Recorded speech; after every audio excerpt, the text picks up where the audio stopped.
they're not meant to be this crazy accumulation vehicle. And you see agents selling them for this, and they'll turn around and tell you, well, I know special tricks to switch these allocations around.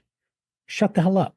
Like there's not special tricks. These are Yeah. not simple contracts, but they're not that complicated. And in fact, with fixed index products, when we chase rate by changing allocation year to year, we typically underperform even worse than if we would have just stayed put. Information presented on this program is believed to be factual and up to date, but we do not guarantee its accuracy, and it should not be regarded as complete analysis of the subjects discussed. Discussions and answers to questions do not involve the rendering of personalized investment advice, but are limited to the dissemination of general information. A professional advisor should be consulted before implementing any of the options presented. Encompass More Asset Management LLC is a registered investment advisor with the U.S. Securities and Exchange Commission and only transacts business in states where it is properly registered or is excluded or exempted from registration requirements.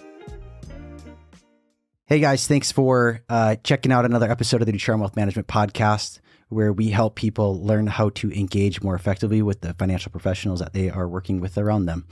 Today we have Carson Porter joining us. He is a very well-known, high-level insurance producer, very knowledgeable, has taken time to meet with actuaries at numerous different insurance carriers. He brings a lot of knowledge to the space.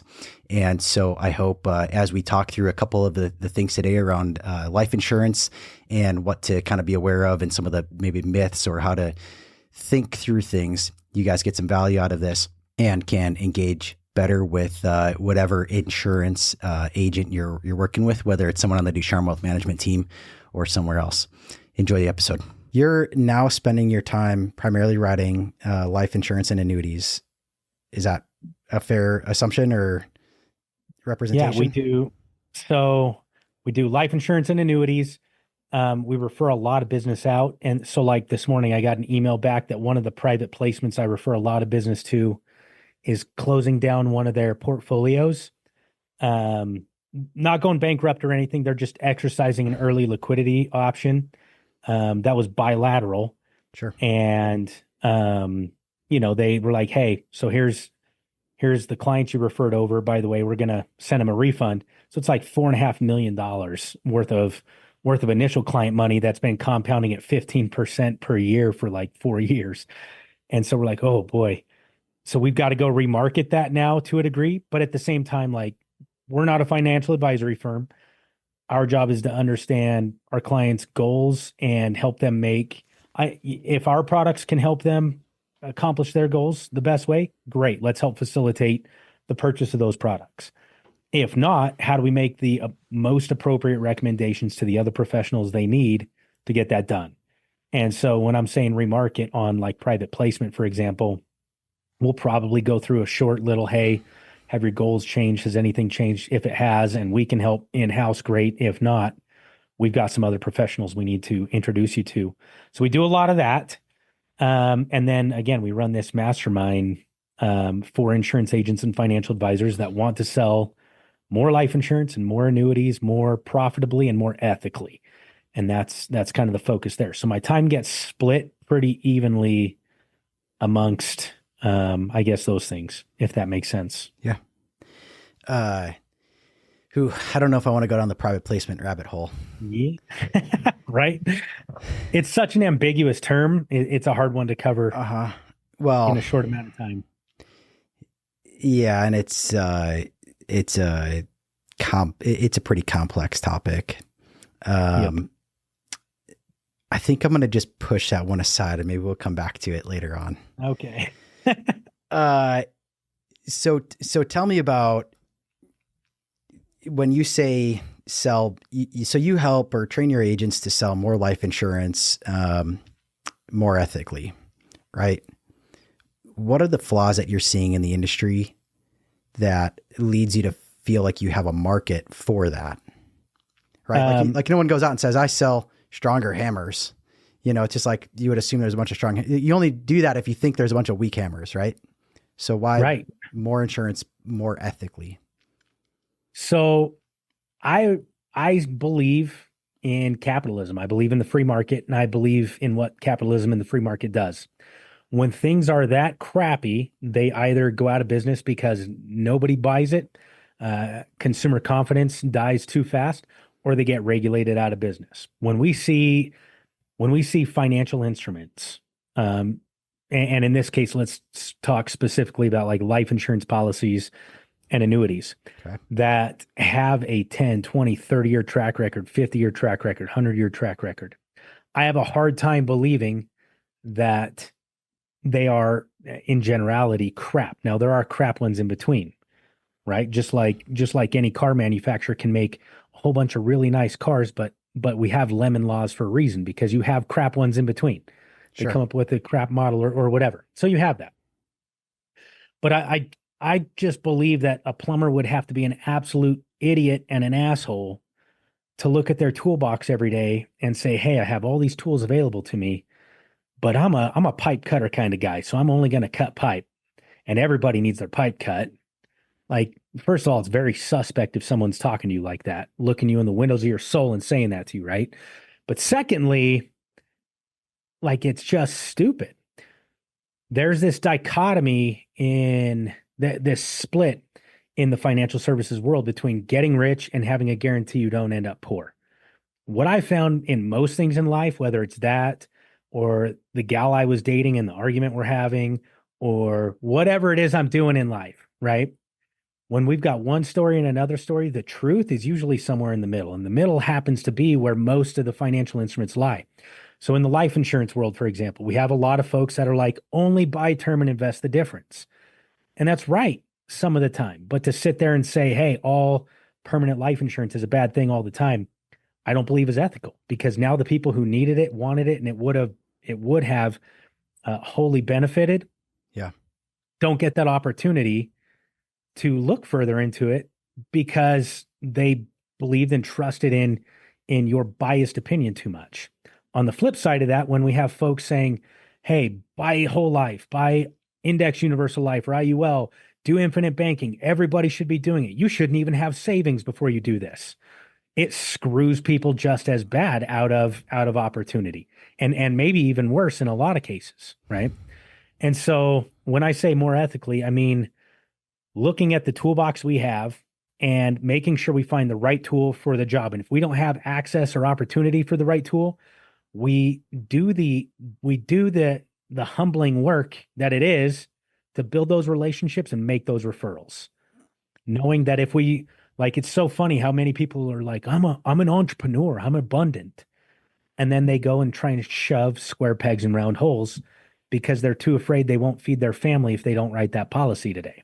Yeah. Versus saying, hey, I am abundant. I believe in reciprocity. So I'm going to put this client out there to the universe, to this person that I know, like, and trust that does this other thing. And I believe that whether it's God, the universe, or Big Macs on Wednesday, like, whatever you believe in, I believe it's going to return it to me. And that's what I built my career on. I haven't been perfect, especially when I was new in business. I didn't know what I didn't know, but I know it now. And I feel morally obligated, not only to that, but morally obligated to doing everything I can to help others find that same reality. And it's not I feel so strongly about it. It's not an opinion. It's, at some point there are realities, right? And this is a reality in my opinion. So there you go, for what that's worth. And then on the one final piece of that, not to be so long-winded, but when we talk about doing things the right way, we mean selling the right product to the right person at the right time in the right way with the right expectations, designed the right way, implemented the right way, and followed through on the right way. Because anything that is anything short of optimal is less than optimal. And how the hell could that be in somebody's best interest? It couldn't. Yeah. It just couldn't. So. Yeah, I don't want to be the guy that defends suboptimal. I will say that sometimes there's never a perfect solution, right? And so there isn't really an optimal. It's just optimal, maybe based on optimal with considering what you have to work with, right? Yeah, is the best we could do given the circumstances. Right. Yeah. Yeah. And I think sometimes that's, especially when it comes to insurance, that's what I always think of. Like, insurance intentionally is never going to be an optimal solution because there always has to be some kind of trade-off. That's the basic premise of insurance, is there's a trade-off here, right? is Yeah. I have a risk I don't want anymore, and I'm going to pay somebody to take it. So there's going to be some kind of trade-off. The complexities grow the further down that conversation you go, but that's a lot of the right ways kind of statements that you have where you break it down. And I have some appreciation for that. Let's talk about buy term, invest the difference, because you brought that up. So, I will preface saying I'm in the same camp as you, right? I'm in that in between area, right? I generally say like there's every product exists because there's a right person for it and a right situation in which to use it. So there's no product that is almost no product that is universally useless. However, what I find is that for most people, buy term, invest the difference is a great way to get started. And it's a great way to go out and get your basic insurance need covered and get something going, right? That is kind of difficult. The thing that I like about it is it's kind of difficult to mess up, right? So if somebody, and for anyone listening that doesn't understand buy term, invest the difference, what we're saying is, and we will not speak of the company that coins this term. Anyways, so you buy a term life insurance policy, which is just simply put, in the most simple definitions, right? You pay a monthly premium to an insurance company for up to a defined amount of time, typically. And if you die, they give your beneficiaries a payout, right? Just like if you go crash your car, the insurance company writes a check. And so it's quite inexpensive. You can typically lock in the pricing for a certain number of decades. Typically 10, 20, or 30 years is what I found is the most common. There's carriers that write other things, but that's where it's at. And because it's so cheap, because there's no other components or bells and whistles really, it oftentimes comes in the form of, like, for example, I have a term life insurance policy myself. It's a 30-year level term with Lincoln. I pay, I think it's $49 a month and it's a 30-year contract. So this pricing stays the same for 30 years. And it's for $1 million. So it doesn't do any, there's no retirement planning component. There's no bells and whistles. I have a couple of riders on there, intentionally, but generally it's just doesn't, I pay money every month. And if I die, my family gets $1 million. So $49 is pretty inexpensive when you look at what somebody needs to be saving to, really truly get ahead in life. Like if your idea of saving money is $50 a month or $100 a month, you're going to have a really hard time building wealth. Put that 40 or 50 a month away and then focus on figuring out how to increase your income at that point. Yeah. Well, so just buy term and then start investing whatever difference, right? So even if you came to the table and said, well, I could do $300 a month, you probably shouldn't go out and buy a $300 whole life policy, right? Or index universal life policy or any of it.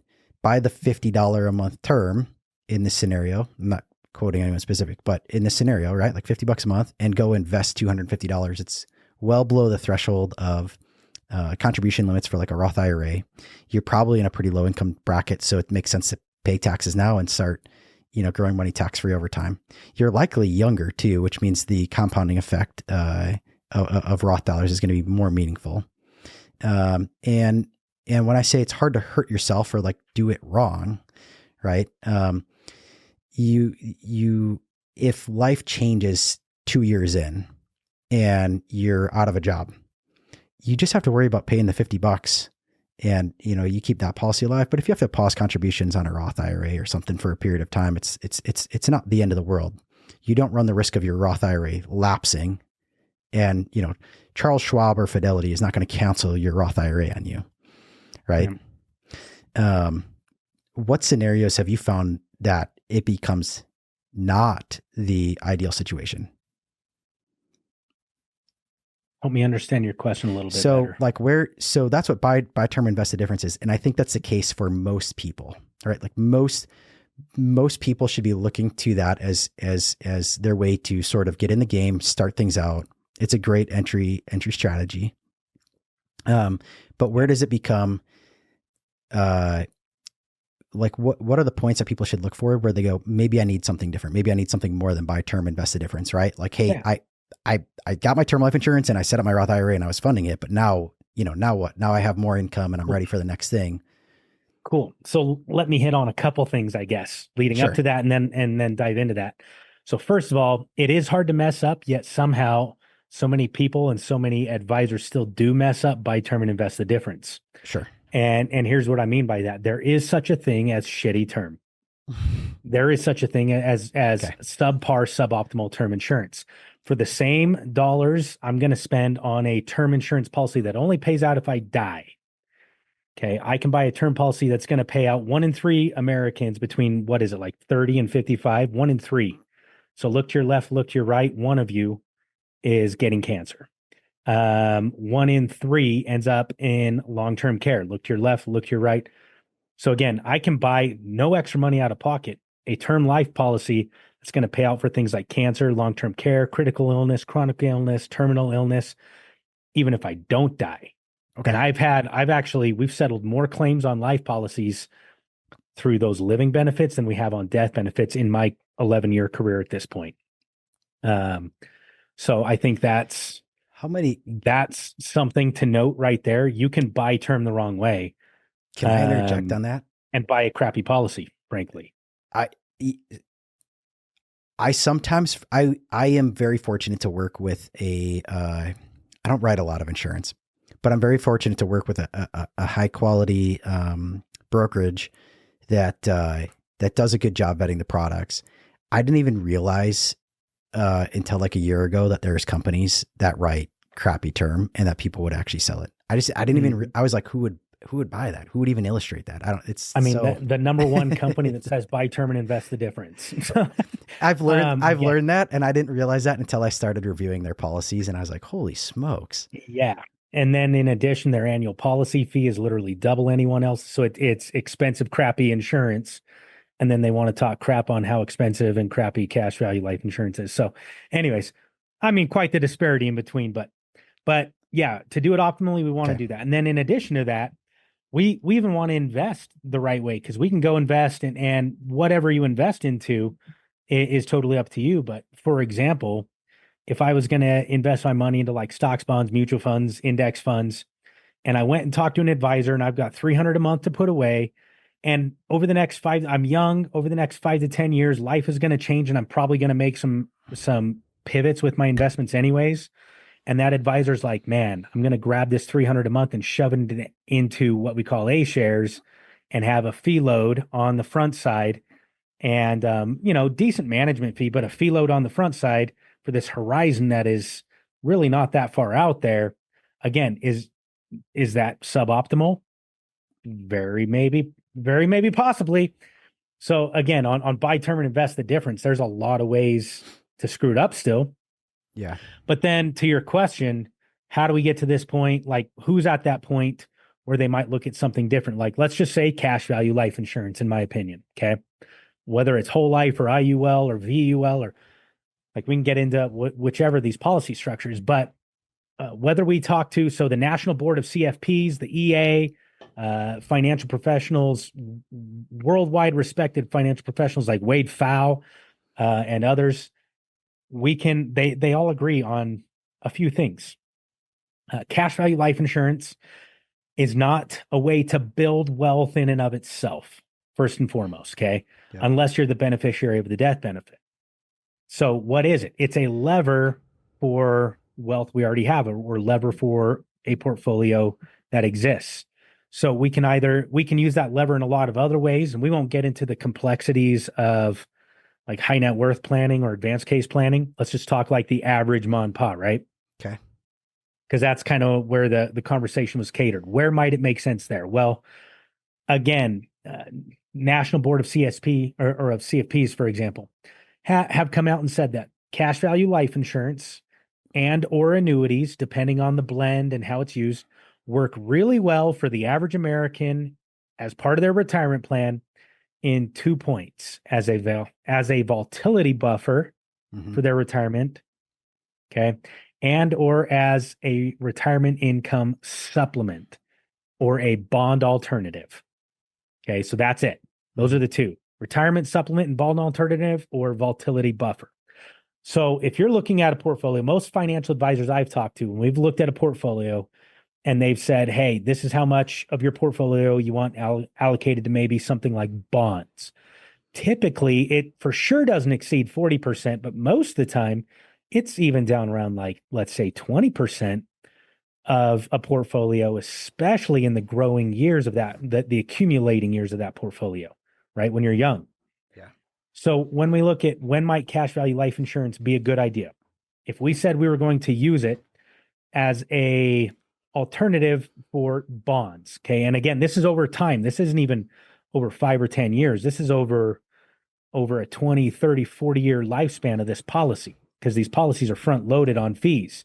So we have to get further and further and further away from that fee loaded period in the first 5, 10 years. But if we were going to do that, how much should we put away? Well, first of all, never more than, in my opinion, 20% of a standardized contribution that we were going to put away. So now we can look at it and say, well, okay, I was going to put $300 a month away. So do I put 60 a month away into cash value life insurance? Again, in my opinion, no.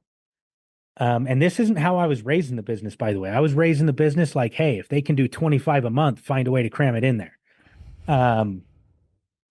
And the people that raised me in the business, they're not bad people. They're good people, but they are also people that never stepped outside of the education and accountability systems of the hierarchy that they were working underneath. Yeah. And that's a prevalent issue in this business too, with every company. So at this point in my career, we've reviewed, I don't know, thousands and thousands and thousands of policies. I've been very fortunate to do very well with this business. And I mean, we might have reviewed 10,000 policies in my own agency at this point. And I'm telling you, this break-even point where it even makes sense most of the time. There's always an exception to the rule, right? There's the one-off strategy but when we're talking about viable bond alternative over time or volatility buffer or something, $200 a month in contributions over 20 years as a minimum. You could fund it up quicker if you have more money, but for those who don't have tons of money to short pay this thing up and are going to pay level premiums for 20, 30 years, $200 a month really is like bottom of the barrel, because we have these base policy fees. Doesn't matter how much you put in, the base policy fee doesn't go away. Just like if I get into a brokerage account that has an annual account fee of $100 and I'm only putting $300 a year away, and I put $300 a year in, but I pay my annual account fee. Now I'm only investing $200. I got to pay my fees on top of that. And I end up at the end of the year with less than I even put in, right? Mm-hmm. Same problem. So $200 a month in most cases is like a minimum. Again, exceptions to the rule, but a minimum. So now if I go back to my 20% of what I'm going to contribute into, I've got to be willing to put away $1,000 a month effectively in order to peel $200 a month away as a viable bond alternative over time, maybe. So to answer your question, I don't think it's so cut and dry. You know, a lot of people are like, how much money, what age? I don't think it's so cut and dry. There's a lot more we want to know, but certainly nothing under $200 a month on a level premium for at least 20 years with maybe utilization out at 30, 35 years, unless you can just afford to shuck a lot more money in it a lot sooner. But the average American can't. Average American income is between $35,000 and $70,000 a year. And the average American can't put 20 grand a year into one of these. You know what I mean? Yeah, so I think that's a challenge. I don't know. Does that answer your question at all? Well, yeah, sort of. So the challenge a couple challenges that I find in planning with people, where on its surface, it starts to look like, okay, either they're interested in it, so it's part of the conversation, or it could be an interesting part, an interesting tool to potentially interject into the conversation or to bring into the scenario. Is that first off, when they're asking about it, what I find is it's very uncommon that they're already doing all the other things, right? So it's very uncommon that they're, you know, if somebody's making $100,000 a year, they're maxing their 401k. You know, it's $22,500 a year. If they're married and their spouse works, that might be per spouse, right? And so if you're making 100K, that's almost half your income right there before you even get outside of that. But then, Roth IRAs, again, anywhere from now $7,000 to $14,000 a year. Or if they're even over the income threshold, which we're not necessarily talking about right now, but backdoor Rothing. Anyway, so there's like a couple other like quick pick-me-ups, but it requires saving a couple $1,000s a month potentially. And what I find is most people asking about it are not necessarily in that spot. They're right in that range. And so I haven't felt like it makes the most sense yet to introduce that as the direction that they need to go. The second thing that usually what I'm looking at it and I'm going, oh, well, okay, well, maybe in this scenario, right, based upon their investment profile, their risk tolerances, what their expectations are, all this stuff is all of a sudden you can have health conditions, right? So somebody can be a good fit otherwise, but all of a sudden they are an overweight smoker. And now the cost on the insurance side, because it is a life insurance product, is so expensive. It's now somewhat prohibitive of being a useful tool, right? Yeah. I'm so glad you brought that up. So that's where we see a lot of viability to a tool like Index Universal Life versus Whole Life is when we have suboptimal health ratings. Okay. Because anytime we're underwriting cash value life insurance, we are underwriting for net death benefit, right? Okay. And with cash value life insurance, the way tax codes TAMRA, TEFRA, and DEFRA work, we're allowed to shrink that net death benefit down so far. And then Index Universal Life is funded, like the life insurance inside is ART term insurance. It's not whole life insurance like a whole life policy. It's ART term insurance. And so a lot of advisors want to turn around and run a quote for ART term insurance and say, well, that's what you're paying for. And that's not the case. For those of us that don't know, just ART term. Go ahead. Annual renewable term, meaning it's guaranteed to stay in force as long as you pay the premium, but every year the premium, the amount of premium is going to increase. Okay. Yeah. And there are standard ART term or annual renewable term policies. And then there's ART term inside of IUL.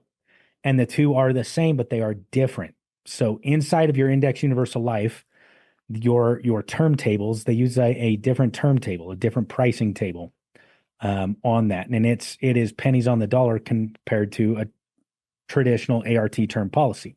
They're already making up their fees in premium loads, monthly expense charges, accumulation charges, et cetera. Okay, so they have plenty of other ways of making their money, not to mention costs. There's a difference between costs and fees. So costs could be spreads, caps, participation rates, and so on. So when we break these policies out, I could have an individual. Here's what's really, really interesting. We can take a policy, illustrate it at, say, 5%, and my client is preferred plus, the healthiest that you can possibly get. But because they're preferred plus, the way the tax rate or the tax laws are written with TAMRA, TEFRA, and DEFRA, we've got to buy X amount of insurance, and that X amount of insurance has a cost per thousand. But when we table rate that client, table rating means they're suboptimal. Okay, so they're standard, they're less than optimal. When we take that same client, same amount of money, we feed them donuts for a year, give them diabetes, and now let's say we table rate them table 3. The cost per thousand does increase, but it is very, very small. Because we go table 3, though, TAMRA, TEFRA, and DEFRA allow us to buy.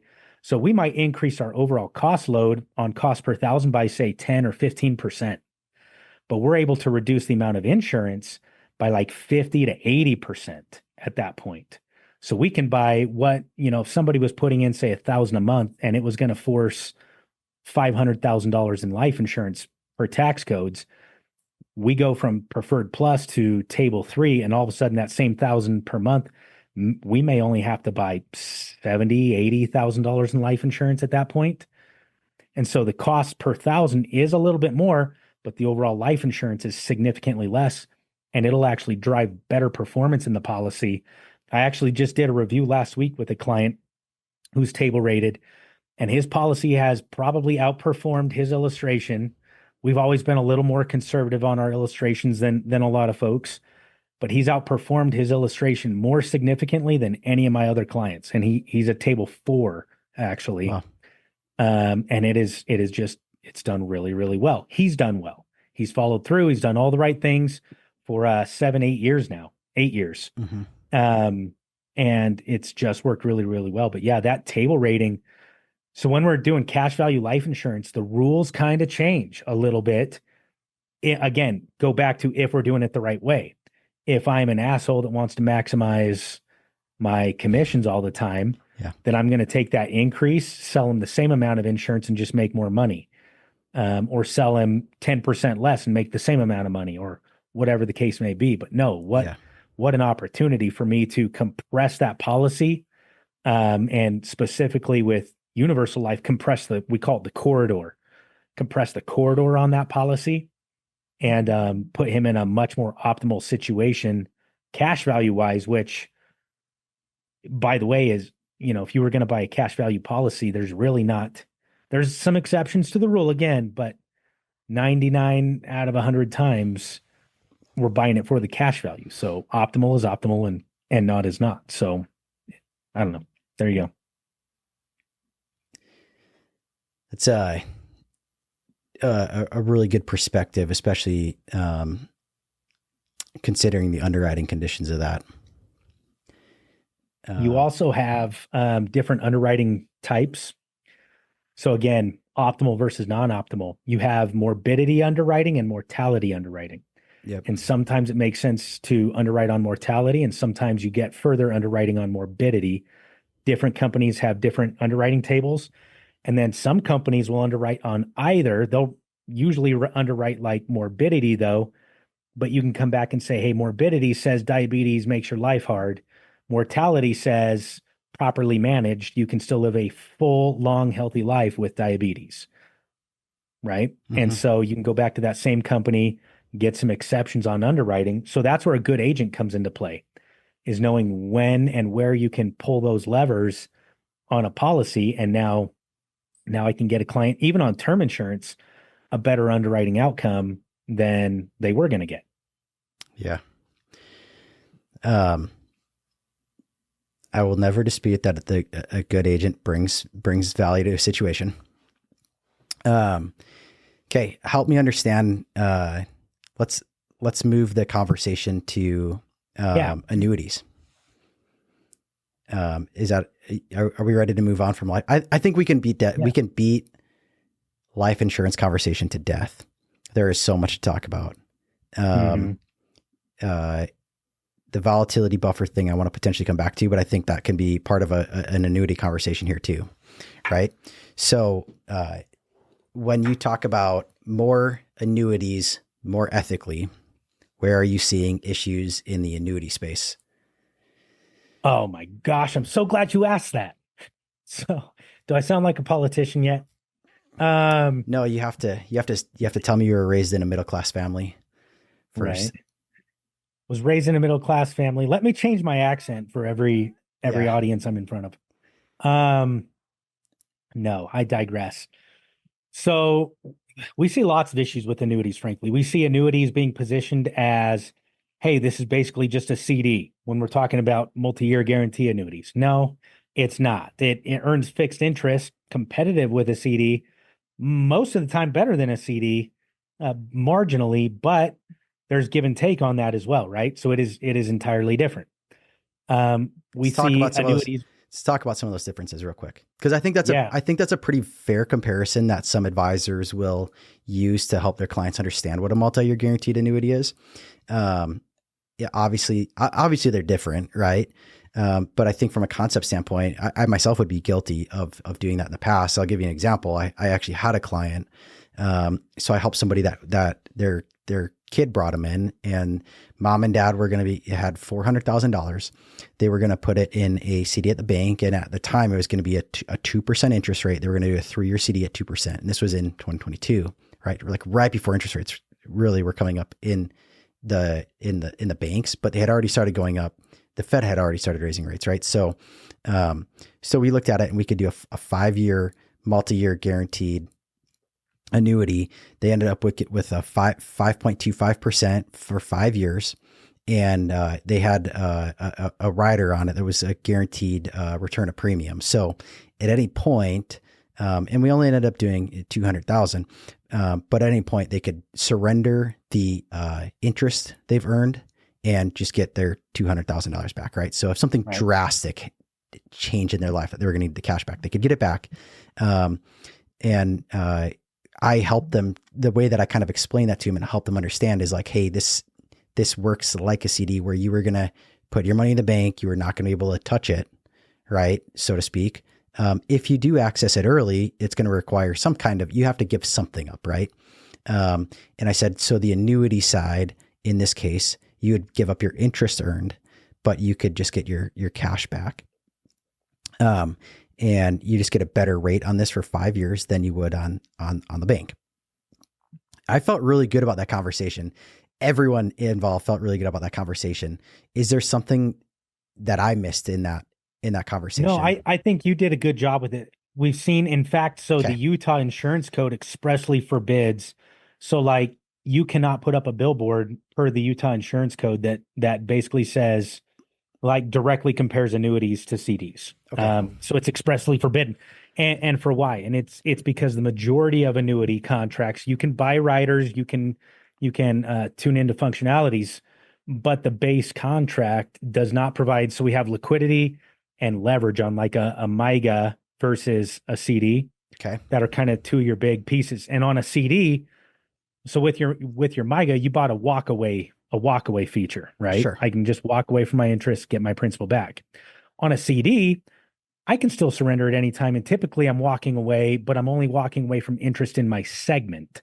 So there's still different liquidity concerns. So if I'm 3 years in and I walk away halfway through, let's say the 4th year or even 3rd year, a lot of times on my CD, I'm only going to have a penalty associated with the segment I'm in, or lose the interest on the segment that I'm in. I'm going to have, typically CDs are going to be a little more liquid. Annuities are going to have more leverage to them. A lot of your annuities are going to have income leverages. Sometimes they have health related leverages like long-term care or things of that nature. But there are some primary differences there. And then the big piece, I think, is for those under 59 and a half. Yep. Do you know where I'm going with this? Yep, I know. The pseudo qualification of all annuity money. And I think that's the biggest difference. I can be 30 years old, buy a CD, ride all the way through it, take my money out and go do anything else I want to do. You know, there may be some taxable implication, but certainly no extra penalties or anything like that. Mm-hmm. Right. I cannot do that with an annuity. When I have an annuity, if I put my money in it, it needs to stay in annuities till I'm 59 and a half, unless it's a qualified contract, in which case I can shift. Like if it's an IRA, an annuity in an IRA, I could eventually shift to some other IRA. Yeah, generally red flag. But yeah, I can create extra taxable consequences for myself if I'm not careful early in life. And I think that's probably one of the biggest pieces why they don't want direct comparison between CDs and annuities. On like the fixed annuity side of things. The other thing we see with annuities is there's actually a carrier based out of Northern Utah. I can't frickin' stand them. I won't say it here, but I can't stand them. I've been very verbal about it in other places. And I can't stand other carriers like them. These folks are out there illustrating on a fixed indexed annuity. Okay. Fixed index annuities, we're going to get our guaranteed, our midpoints, and our hypothetical or current assumptions typically. Right. And literally it was like 3 years ago, they were illustrating like 15% per year flat returns over a 30-year cycle on a 10-year FIA.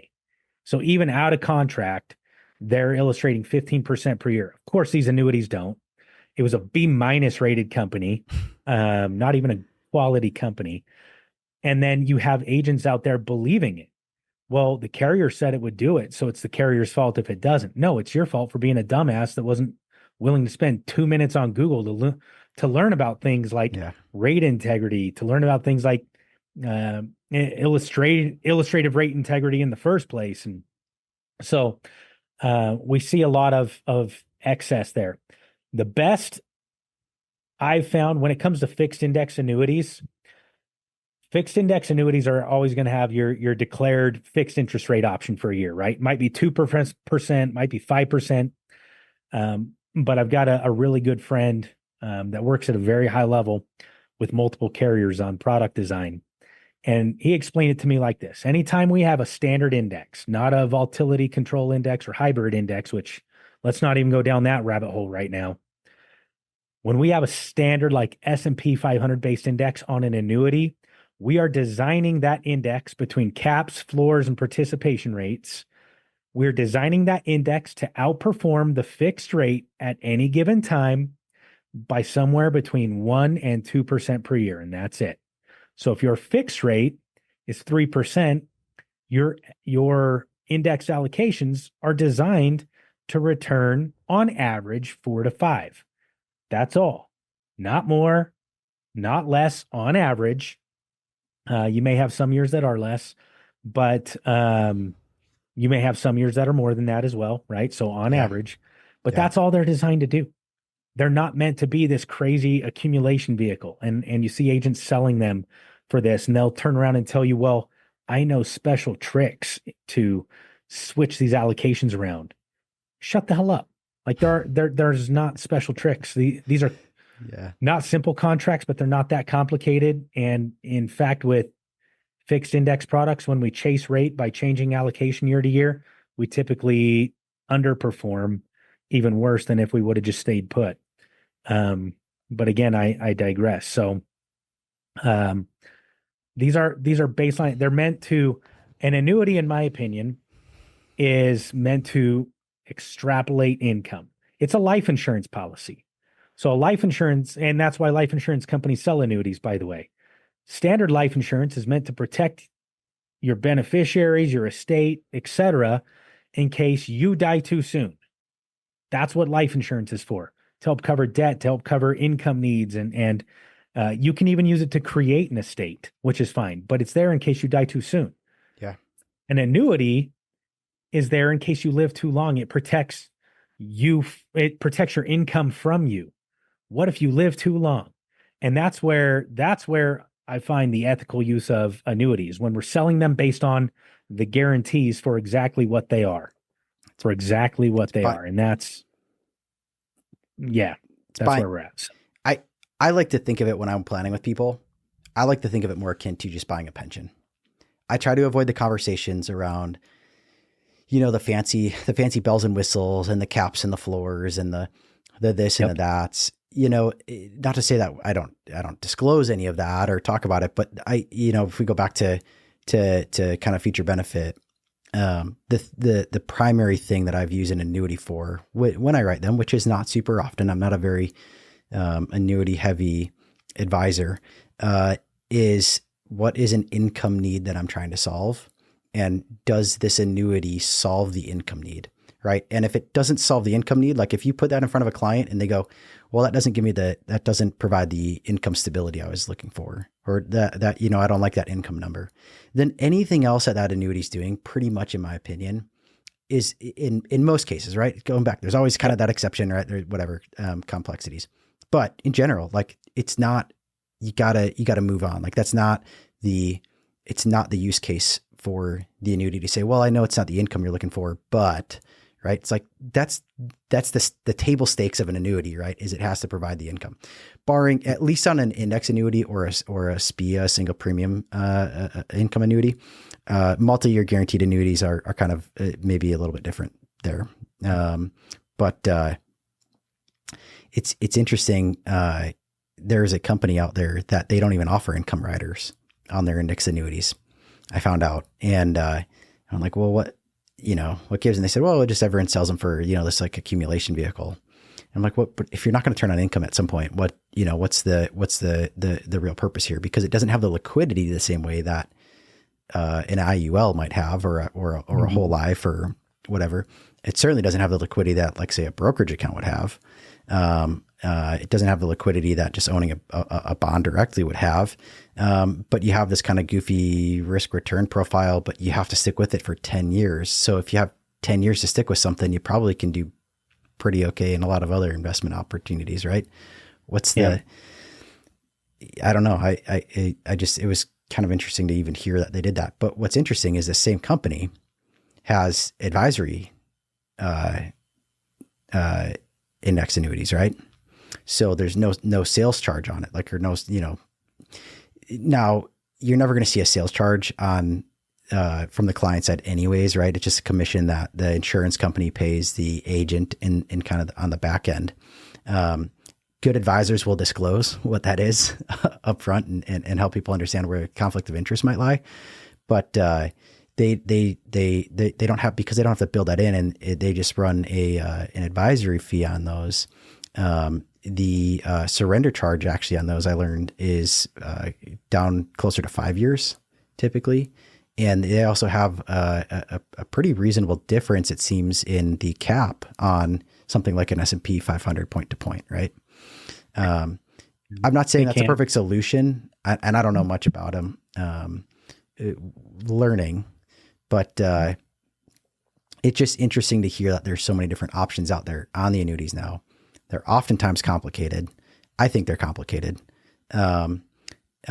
It's like you said, that they're not overly complex. It's not that you can't solve them, right? You can't, but they're not the easiest, most straightforward thing. That's where I'm at. Like, if my client doesn't have a set issue that needs a guaranteed solution, and this annuity is going to provide that guaranteed. We don't get to use that word very often, right? Yeah. But this annuity doesn't provide that guaranteed solution, then there's probably a more effective outcome somewhere else. We don't need, like, we will forego, like, we'll dive into the complexities of these contracts for the guarantee. But if the guarantee is not there, yeah, well, why do we need to get so complicated? I like trying to help people understand, if you take on a guarantee in one place, it means that you're effectively taking on more risk somewhere else to offset that guarantee, right? Like you always have the same amount of net risk, and all you can do is move sort of the sliders, right? If you can move up the market risk, slider, and say, I want more market risk, and that might move down the slider on hedging inflation, right? But if you say, I want to, I don't want the market loss, right? You're going to kind of inversely, right? You have to move the sliders. And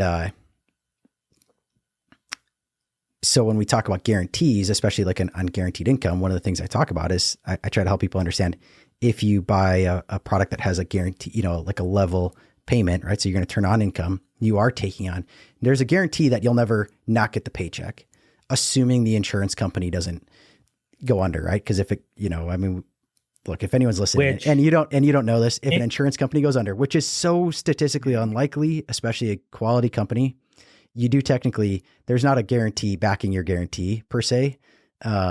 And so there is a chance that you could lose everything. Now, when AIG went under in 2008, the government just bailed them out and no one lost their money. So take that for what it's worth. But my point is there's a guarantee you'll never, if you have a $2,000 a month, check, right? Guarantee you'll get it, till the end of your life. However, there's no guarantee that $2,000 today or $2,000 a month, 10 years from now or 15 years from now will buy you the same amount of stuff that $2,000 today will. Right. So you take on that risk, right? It's give and take. I like. Right. So when we're looking at income annuities, we like to look at ones with COLA riders or inflation guards. Yeah. To help hedge for that. But yeah, you take on risk other places. Where we like to use them is, again, as a piece of a portfolio. It's not like, hey, guarantee my whole income, because you're giving up too much. And to sit here and say, I was talking to some folks about some QLACs, which let's not go down that road quite yet, because that's a whole nother side conversation. Yeah. They wanted QLAC. Another advisor told them QLACs, and they're like 50 years old. And I was like, you're going to sit here and tell me life doesn't change for the next 30 years? That's a dumb bet to make. Um, Yeah. so anyways, so you don't want all your money in there because like that standardized paycheck is only there as long as you don't take your money out. You take your money out, you can't put it back in, right? So where we like to use these income annuities, these buy your own pension type strategies, Sure. is really in the coordination of the two concepts. Hey, make me rich or build my wealth and give me a guarantee I don't end up poor. And so we'll use these as a, hey, let's get your guarantee you don't end up poor. In other words, let's your annual budget. If your annual budget, you need $80,000 a year to live. You need $50,000 a year to live. Pay your mortgage is paid off. This is done. That's done. You need a few thousand, whatever it is. Yeah. Let's set up an annuity to meet that demand. Make sure we have some inflation guards in there to give you increases through time or cost of living adjustments if need be, depending on the contract, and just make sure that's in place. But what that does is it effectively frees up the rest of your portfolio. And now we can tell our clients, hey, now go sit down with your advisor and all these other ideas that they had other than what your granddaddy did.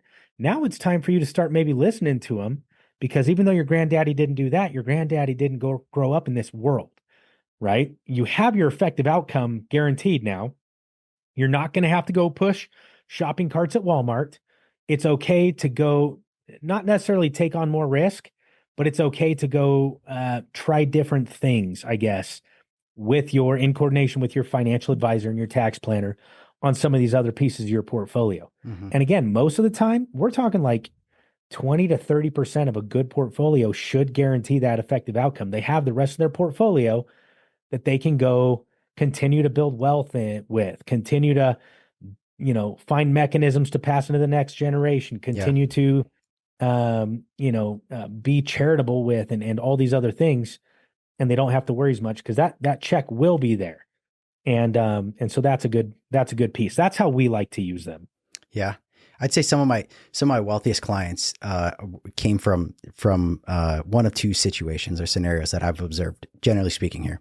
The first one is they were some kind of entrepreneur or received equity compensation at a startup, which is kind of risky, right? So I would say that's quasi entrepreneurship, right? And kind of back up against the wall is really tight for a lot of years. And then all of a sudden, business explodes and they're making, they've made it, right? They've done really well. And now they have a huge income and they start appropriately utilizing the income that they've generated, right? So they start making a bunch of income. They grow their income somehow faster than their lifestyle because they're so busy growing their income. Before they know it, they're socking away, $10, $20, $30,000 a month or more, making really strategic investment decisions all of a sudden and doing the right thing.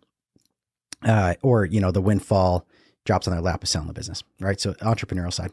The other side is the people that played, like a little bit more of a long game on it, but they had the steady Eddie 9 to 5 and they knew that their bases were covered. Kids would eat and there's a roof over their head.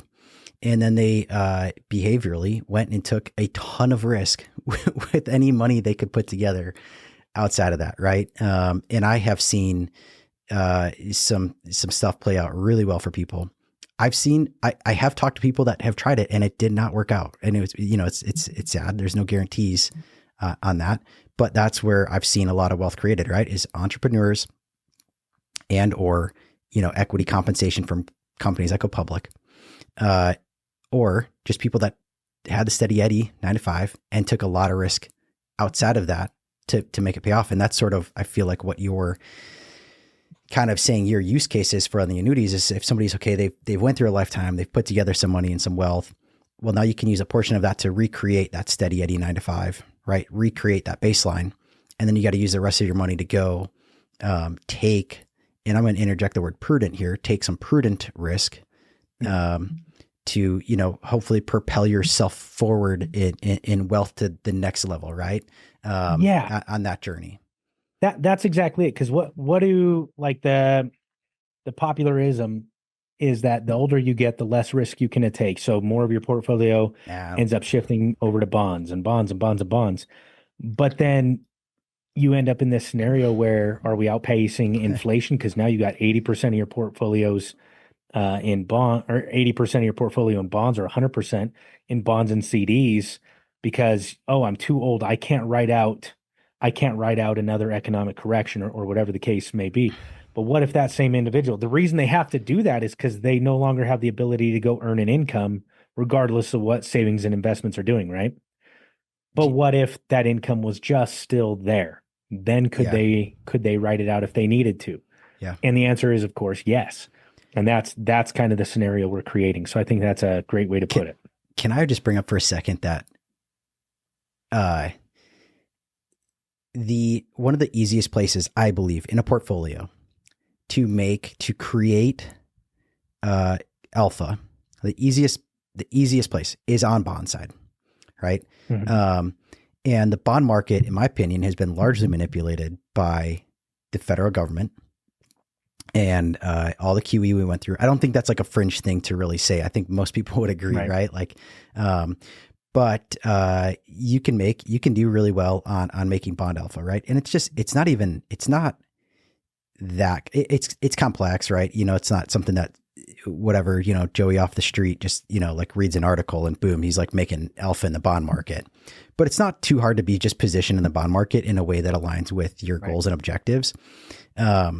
And so statistically, it's like 54% of bond managers beat their benchmark, right? Like that's pretty high. I mean, like, so at that point you would be able to say the average bond manager beats the benchmark. Whereas in the equity side, when you talk about active investment management, and again, this is only derivative of like a Morningstar study or whatever it is. They say like 6% of actively managed, and they really can only look at mutual funds and ETFs to determine who's beating or outperforming, and then the scope of what you can do is limited in those kind of chassis. But nonetheless, they look at it, and so there's this whole narrative that active management can't beat the benchmark, and so you should just do everything passive. And so then you have this whole cohort of financial planners in the industry that drink that Kool-Aid. I'm going to use the word Kool-Aid sometimes so much as the people that do insurance kind of incorrectly, where they say like they think everyone needs all insurance all the time. There's no other solutions, and they're kind of not using objective reality, and so they just say, well, we're just going to buy the indexes, right? And if the risk parameters and goals and stuff planning call for that, particularly on the equity side, there's maybe some merit to that decision if people are okay with that risk, right? If the index aligns with their goals and what they need out of everything. But on the bond side, they're getting wrecked in these bond indexes in these bond funds where people are saying, we're just going to buy ag, right? Barclay Ag Index, because, we just do low cost index funds. And the reality of it is, you're buying into something that's so manipulated by the government. I mean, you had interest rates suppressed so low that at one point, I mean, advisors were taken, like just think about what some of these advisors are willing to do, right? You have bond yields at like a 10-year treasury at one point, let's say like 1.9 yield on a 10-year treasury, and advisors thought that's a great thing to have in the portfolio as crash protection. It's like if the stocks crash, that'll, bonds will be our ballast here that lifts us up. It's like there's no room for them to go up. The value of a bond is only a derivative of the credit quality, the length of the bond, and the yield. And the yield is so low, right? Like a 10-year treasury with a coupon rate of 1.9 has a duration risk of like, I don't know, 7 years, right? Let's call it 7 years, which would mean that for every 1% the bond or the yield comes down, the value of the bond would go up 7%, and vice versa. So if the yield were to increase by 1%, you could lose 7. So now all of a sudden you're saying, well, okay, we're at 1.9. Let's round it to 2%, just for simple math here. And historically, 10-year treasury trades at say something closer to 5. Let's go ahead and for our safe allocation play, we're going to have something that makes a yield lower than the Fed's target inflation number in a time in which the federal government is printing actively a ton of money, right? And then the risk profile on that is going to be if somehow interest rates, even after the Fed has done everything they can to get them down as low as possible, we could somehow make 14% if interest rates on the 10-year went to literally zero. But if they go back up to 5, we're going to lose 21%. And people thought, but let's just allocate out to the indexes, which hold a ton of that. It's like, it was such a bad trade on its face, but it's in the index. It's in kind of that standard bond ladder people do. Yeah. And they shy away from that conversation because they don't, like, active management's bad. Well, on the bond side, it's actually like, you can make some good alpha, right? And so what you found was in 2022, interest rates started going back up, and people just get clobbered on not only the equity side of their portfolio, but now that what's supposed to be their protection. And so as people got older and they said, well, I'm going to take less risk on my portfolio, I'm going to have more bonds. They were buying crappy bonds, and they were getting advised to buy crappy, okay, not crappy. I don't want to be hyperbolic. They were being advised. Yeah. They were being advised to buy bonds that had in my opinion, a poor risk return trade-off. And so then they just experience a loss on both sides of the ledger. And they were supposed to be like a conservative investor. So they were buying a ton of risk that they didn't realize they were buying, because the word bond is supposed to be a synonym for safety. And Right. it's not. It's not. It's still a risk instrument, right? So I'm going to get off my high horse and my rant on that. But oh man, when people talk about bonds in a portfolio and, hey, the older you get, the more bonds you should have because, bonds are less risky. That's not inherently the case. And I wish people would stop having that conversation, because it's giving a false sense of security, really. Yeah. And, there's more complexity to setting the planning up on that side the correct way. I'm actually glad you went down that rabbit hole, because that's exactly what we're talking about. Like, that's the assumption of most folks is, as I want less risk, I shift over to more bonds, right? And that's the alternative to that. The viable alternatives, annuities can be a great place there for standardization of income. But to your point, so can another viable alternative can be a good or good active management.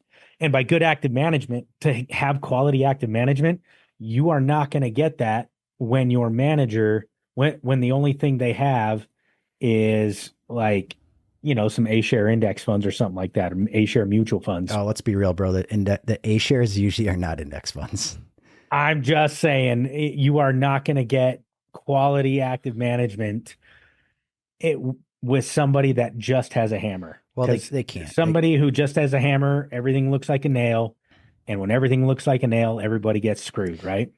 Yeah. Well, that goes back to the whole active management conversation. So active managers that do or don't beat the benchmark, they really can only do a study of Morningstar data, and kind of data of mutual funds to really look at this, or maybe like 13F filings or something. Like, they can try to like recreate this data, but really it's only from public investment vehicles is really where they can pull the data from, or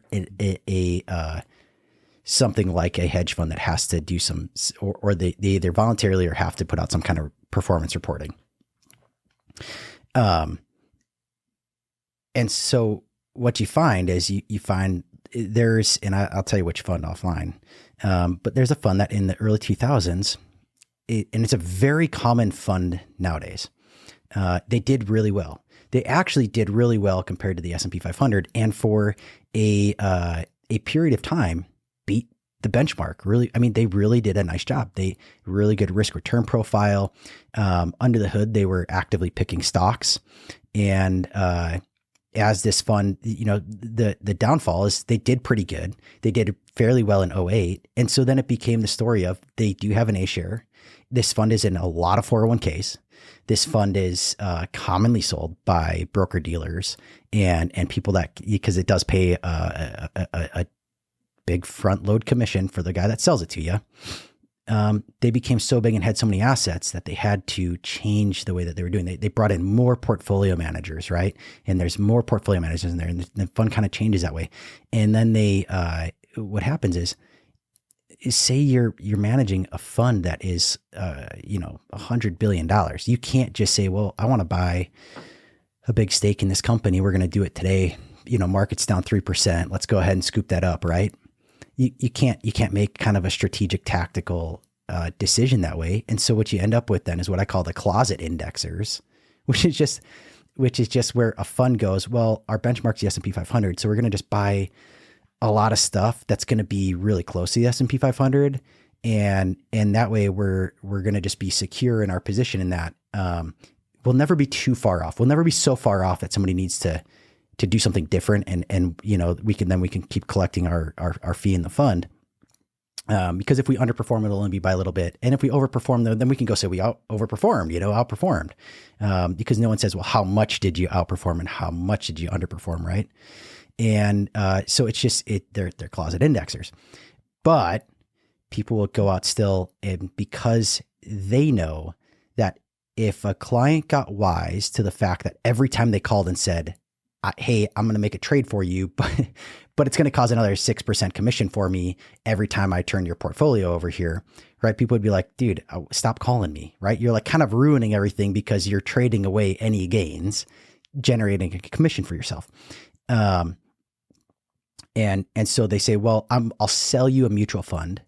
They don't usually really disclose that they're selling it to them, but they're getting them allocated out to a mutual fund that they say is active, so that hopefully those changes can happen. I'm going to use the air quotes here, under the hood, without the broker needing to do anything and thus cause a commission, right? So somebody can just stay put in this A share. Problem is, most A shares at this point are just closet indexers, and so now you're paying a big front load, and then paying a 12B1 fee, and then paying a higher expense ratio to have what is theoretically supposed to be active management. But we really know it's just a beta play, right? And now you're not getting the outcome you're hoping for typically. But you were sold a bill of goods, and that's really unfortunate that people have that. But that is the conversation, and that's the experience that has now been associated with when somebody says active portfolio management. That's what the broad consumer thinks. And so the broad consumers, don't like that. And now there's been a subset of people that have observed that, and they've said, well, yeah, that sucks, to which I agree. I think that is horrible. And I don't think people should have that experience. However, so many people now have gone to exactly what I said, which is, hey, low cost index funds at all costs, right? No active management in any way. Let's try to cut out all critical thought from this and just buy the market and keep costs low. And then it just leads to buying horrible bonds that are supposed to be your risk off play or your defense in a portfolio. And they turn out to just be quasi offense with no return. I mean, so in one case you had people that were, uneducated at best, nefarious at worst, selling people poor kind of mutual funds with high costs. And then you have a derivative of that, people looking and saying, well, that's a bad thing. We shouldn't be doing that. Again, to which I agree. But then their solution is to, let's just cut all the costs. And as part of that, let's cut it down to so bare bones, right? Let's get rid of all the critical thought. And then you just end up with kind of an equally bad result sometimes, in my opinion, right? Because you've effectively said, we don't need any of these fancy bells and whistles on the car. So let's cut it all down, including let's just get rid of hydraulic brakes and power steering and seat belts, because those are just all extra costs. We don't need safety features. We don't want to pay for anything because we can't control outcomes. So we'll just pay for nothing. And it's just as bad. Mm-hmm. I think it's just as bad. Yeah, I think it is. I think, like we were talking about before, doesn't matter what conversation we're having, the truth of the matter, like when we have one side versus another, the truth is usually somewhere in the middle, but somewhere in the middle takes a little bit of work. Like it takes work to stay in the middle. It's easy to fall to one side or another, or easier. And I think that's one of the issues, the average American in today's world, that's like one of the biggest risks of all that people don't even talk about, is just the apathy and laziness of the average American investor in today's day and age. Yeah. They don't want to go meet with an advisor. They don't want to meet with their insurance agent to discuss their risks. They don't want to pay for risks. They don't want to pay for protections. They don't want to give up opportunity. They don't want to give somebody a commission. They don't want to do this. They don't want to pay a fee. They don't want to. Well, when you get rid of all the don't want to, we end up with just a a hot pile of garbage on one side of the coin or on the other. Yeah. But either way, it's a hot pile of garbage. Mm-hmm. Does that make sense? Yeah, totally agree. I mean, No. it's like it's like attorneys, man. I really, it's kind of painful every time you have to cut the check, but every time you cut the check, you're actually really grateful that you have a good attorney. So sometimes you just have to pay for some professional help, and people's apprehension to that is it's a derivative of professionals doing, not doing the right thing or not providing a quality service to begin with. So, I always try to fight that uphill battle, right? And provide more value than we charge, so that we can really, knock it out of the park for people. But you got to find that happy ground. It's actually more challenging to be mediocre than to just be exceptional, right? To be average and the path of least resistance leading somebody to average is just to be hardline on one of these, arguments. It is more difficult, like you're saying, to be exceptional and understand both sides and the complexities, and where does that really land? And where does that really land for each individual person? Because everyone's so different, right? For some people, a portfolio of entirely low cost index funds might be appropriate. I completely will 100%, see that people. point. For some people, private placements are a great idea or a great diversifier, right? There is a reason why they choose to be involved with that thing, right? Or annuities or life insurance or, structured products, whatever it might be, or real estate, whatever. It's just, everyone has their own complexities. And what's a little bit more difficult is to understand the nuances of those situations and then build a plan that aligns with their goals, taking into consideration the nuances of everyone's individual lives. It's more difficult, but I think it's also more rewarding.